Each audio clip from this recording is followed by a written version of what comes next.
एक काँग्रेस पक्षासाठी खऱ्या अर्थानं मोठं नुकसान शिवराज पाटील चतुर्थ गेल्यानंतरचं झालेलं आहे। एक सोज्वळ विधानसभेचा अध्यक्ष, लोकसभेचे अध्यक्ष, केंद्रीय मंत्रिमंडळ अशी अनेक पदं शिवराज पाटील चाकूरकरांनी निभवलेली आणि त्यांनी या राज्यासाठी आणि देशासाठी त्यांचं मोठं काम आहे। त्यामुळे महाराष्ट्र आणि देश त्यांना विसरू शकत नाही। या दुःखद निधनाबद्दल त्यांच्या परिवाराला मी हे सगळं दुःख सहन करण्याची क्षमता ईश्वर प्रदान करो, त्यांच्या आत्म्याला शांती प्राप्त हो, एवढंच। सर, नाशिक में 1270 पेड़ों काल रवींद्र चव्हाण आणि एकनाथ शिंदे यांच्यात बैठक झालेली आहे आणि कुठेतरी महायुती म्हणून समोर जायचं आहे आणि आज देखील ऐकायला मिळतं की काही ठिकाणी एनसीपीला मात्र बाजूला करायचं। एनसीपी मला त्यांच्या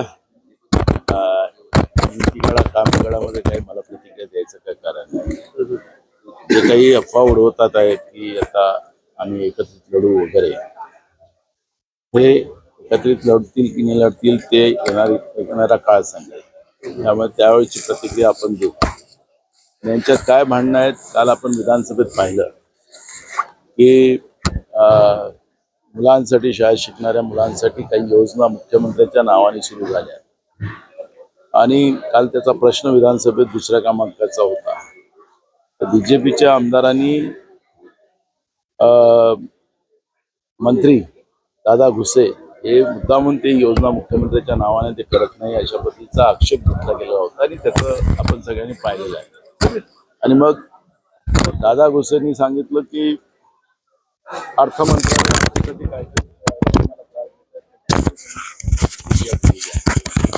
विधानसभेतलं रेकॉर्डवर आहे। त्यामुळे या तिघांचा ताळमेळ काय आहे हे कालच्या त्या एका प्रश्नाच्या उत्तरामध्ये आपल्याला पाहायला मिळालेलं आहे। त्यामुळे निवडणुकीच्या काळामध्ये हे एकत्रित येतील की नाही येतील त्याच्यावरचं मला आता काही प्रतिक्रिया द्यायचं कारण नाही आहे।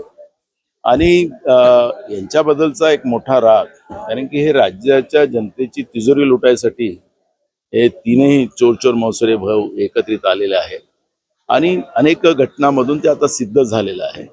त्यामुळे मला असं वाटतं की जनतेमध्ये या सरकारच्या बद्दलचं मत एकदम खराब आहे आणि लोक आता यांना घरी पाठवायची तयारी करतील।